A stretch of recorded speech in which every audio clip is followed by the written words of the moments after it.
Semifinal match খেলার আগে কেকেআরের জন্য দারুণ দুঃখ সংবাদ। ফ্রেন্ডস, যেখানে কলকাতা নাইট রাইডার্স দলের বিধ্বংসী মারাত্মক opener batsman Phil salt England ফিরে যাচ্ছে।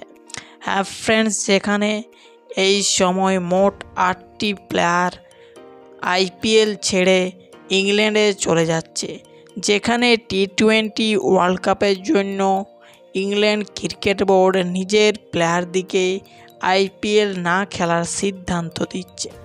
এর মধ্যেই কলকাতা নাইট রাইডার্স দলের বিধ্বংসী মারাত্মক opener batsman Phil Salt semifinal ও ফাইনাল ম্যাচ খেলবে না। ফ্রেন্ডস, যেখানে ইংল্যান্ড ক্রিকেট বোর্ড জানিয়ে দিয়েছেন 4 থেকে 5 দিনের মধ্যেই ইংল্যান্ডে ফিরে যাবে ইংল্যান্ডের কয়েকটি প্লেয়ার। এর মধ্যেই ফিল সল্ট তিনিও ইংল্যান্ড চলে যাবে। কিন্তু কলকাতা নাইট রাইডার্সের জন্য এটা দারুণ ঝড়ঝাটকা হতে চলেছে। ফ্রেন্ডস, যেখানে ফিল সল্ট আইপিএল 2024-এর প্রত্যেকটি ম্যাচে কেকেআরের হয়ে দারুণ প্রদর্শন করেছেন, তার জন্য কেকেআরের জন্য এটা দারুণ ধাক্কা হতে পারে।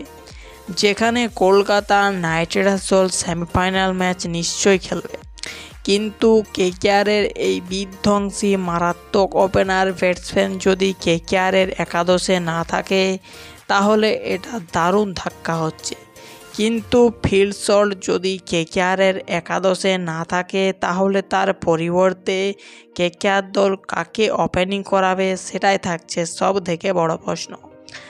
ফ্রেন্ডস, যেখানে ফিল সল্টের জায়গায় রেহমান উল্লাহ গুরবাজকে কেকেআর দল নিজের একাদশে সামিল করতে চলেছে। ফ্রেন্ডস, যেখানে রেহমান উল্লাহ গুরবাজ তিনিও এক বিধ্বংসী মারাত্মক ক্রিকেটার, যেখানে তিনি যে কোনো ম্যাচকে একা হাতে জিতে দেওয়ার ক্ষমতা রাখে। আইপিএল 2024-এর একটিও ম্যাচ খেলতে সুযোগ পায়নি এই রেহমান উল্লাহ গুরবাজ, কিন্তু সেমিফাইনাল ও ফাইনাল ম্যাচ খেলবে এই রেহমান উল্লাহ গুরবাজ। তার জন্য কেকেআর দলের জন্য এটা ঝড়ঝাটকা হতে চলেছে, যেখানে ফিল সল্টের মতো এক মারাত্মক ওপেনার ব্যাটসম্যান চলে যাচ্ছে।